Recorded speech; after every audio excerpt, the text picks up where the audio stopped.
Hello friends, this is simple try to create a video. It will help me to clarify my doubts about debits and credits, and it will also help me to improve my confidence to make videos, which I was trying since long time. Let's see. Again, I'm a new learning student about accounting, so please forgive me if there are any mistakes. Let me know if there are any suggestions about the accounting concepts or video editing or making. Thank you so much. So debits and credits.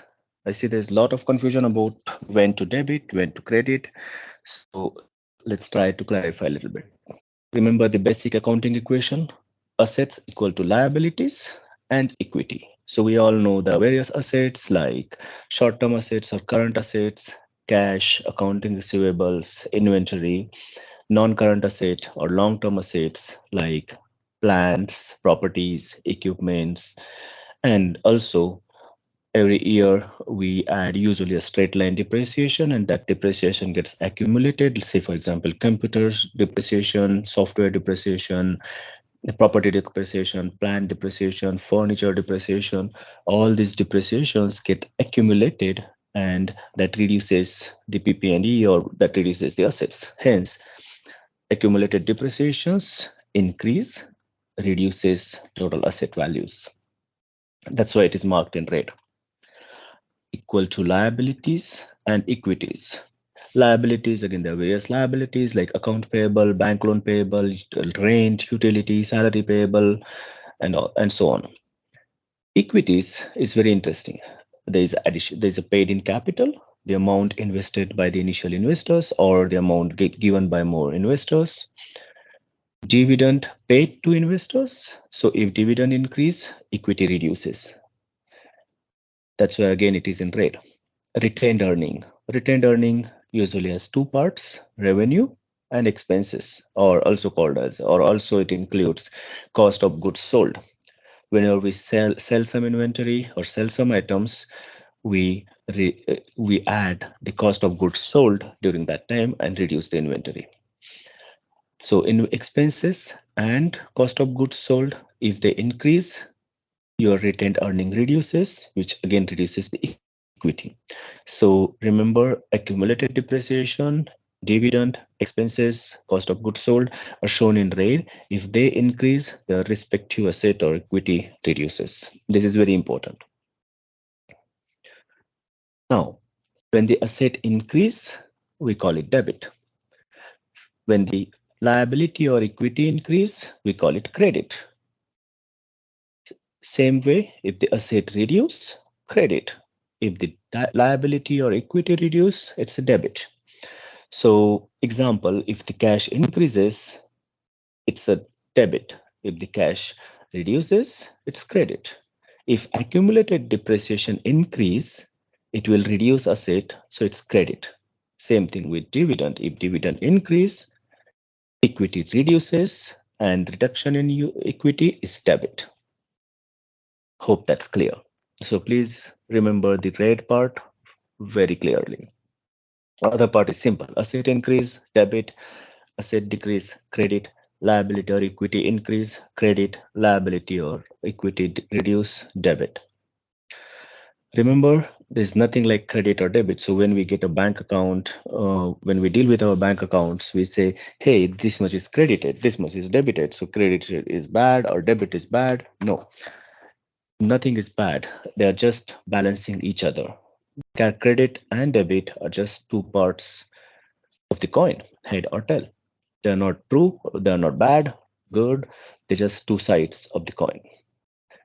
Also remember, dividend expenses are subtracted from equity. So increase in dividend and expenses reduces equity, and hence increase in dividend or expenses are recorded as debit. Hope that's clear. Let's move on to next slide. So now we know what is credit, what is debit. Let's check our knowledge. Say for example, an entity got a loan of 100,000 from bank. Now, the entity received a loan in cash from the bank. Which asset change? We got the cash. So cash changed. Is it increased or decreased? We got the cash, so increased. Debit or credit? When the cash or asset increase, we got debit. Now, what else happened to? So when the asset increase, there should be a respective change in liability and equity.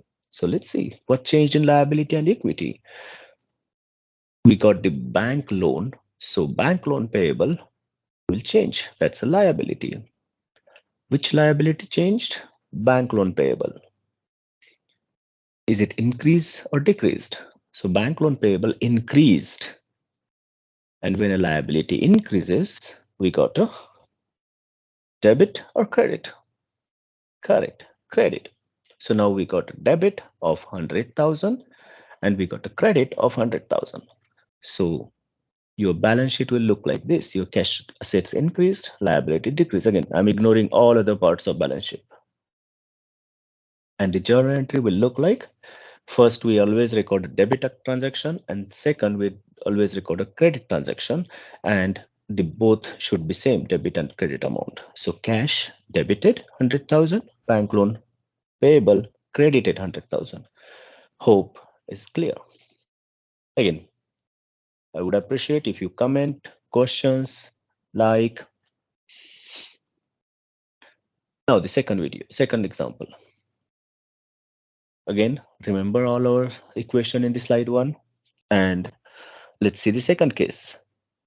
The company bought a plant, which is part of plant properties and equipments, in cash for 100,000. So in this case, which asset changed? PP&E. We got new plant. So the value of PP&E increase or decrease? Increased, because a new plant, company got a new plant. So increase in asset, debit. Correct. Now what else changed?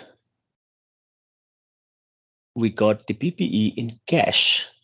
So $100,000 cash we paid. It will be reduced or increased? Yes, it is decreased from our company because we paid it. So decrease in asset, credit. Any other change in liability? No. There is no account payable, there is no equity, nothing. So no change. The journal entry will look like PP&E debited. Again, remember, debit first, credit later. PP&E debited for 100,000, cash credited for 100,000. Both matches, we are good. Third example, let's try a little difficult one. Suppose we sell an item for 100,000 in cash. So we sold the item. What changed? Cash. We received cash. Happy. Increase or decrease? We received it. So it is increased. Increase in cash or asset? Debit. Simple. Great. Now, is there a change in liability or equity? So we received $1,000. There's no liability. There will be change in revenue. That is equity. Which equity? Revenue. Again, remember, revenue increases, equity increases. So equity increase, and increase in equity is called credit. Great. So journal entry will look like we received cash of $1,000, that's debited, and revenue is credited 1,000. So asset increase, equity increase. Great. Is it done? Correct. It's not done yet. We sold the item for $1,000. That means the item was there in inventory. It is reduced. And at this point, we increase the cost of goods sold. So the item will go away from inventory and it will be added to cost of goods sold. So how it will be recorded? Inventory is an asset. And reduction in inventory is credit. Credit. Cost of goods sold is kind of expenses. When cost of goods sold increase, it reduces equity. In this case, cost of goods sold increase. That means equity reduced, and equity reduction is debit. Correct. So another entry will come as cost of goods sold debited 1,000 and inventory debited 1,000. This one assuming the item is exactly $1,000. So here we are having no profit, no loss. In most cases, your inventory will be less than cash. So you create an item of $300 and sell it for $1,000. In that case, cash 1,000, revenue 1,000, cost of goods sold 300, inventory 300. So remember, first two is matching and second two are matching. And to keep the example simple, I just put $1,000 here. Okay, last one. Little more difficult. Again, remember all the parts in red: accumulated depreciation, expenses. A company recorded depreciation of $1,000 on computers and 2,000 on furniture. Now, depreciation is an expense because we are depreciating something. So, expense will impact equity. How? Equity changing depreciation expenses. So now depreciation expenses, again, remember here the expenses are increasing. So when depreciation expense increase, equity reduce. Hence, credit or debit, equity reduce, that is debit. Any change in the asset? Yes. Whenever you record a depreciation expenses, it gets added to accumulated depreciation. So accumulated depreciation changing and it is getting increased. When the accumulated depreciation increase, your asset decrease. Same thing like expense and equity, same relation is between accumulated depreciation and asset. So asset reducing, decreasing, that's credit. So the journal entry will look like depreciation asset on computers, $1,000, depreciation expense on furniture, that's 2,000, and then total accumulated depreciation is credited 3,000. Hope you like and got more clarification on credit and debits. Let's think a real example of Bank of America. Say assume this is a statement. You got initial balance for simplicity is zero. You got a salary deposited and bank recorded as credit. Cash deposited credit and charges debited. Credit card payment debited. If you see, for you, cash is an asset. So increasing asset, how is it getting credited? And decreasing asset, how is it debited? Is it something wrong? Cash is an asset. Why is bank showing cash increase as credit and cash decrease as debit? Yes. Your checking account is an asset for you. However, it is a liability from bank. And from bank perspective, their liability increases when you deposit cash. They owe that much money more to you. So increase in your checking account is increase in liability for bank. Hence, from bank's perspective, increase in account is credit, that is increase in liability, and decrease in cash is decrease in liability, that is debit. Hope you like the video. Thank you for watching the video and learning with me. I'm waiting for your feedback and suggestions. Thank you.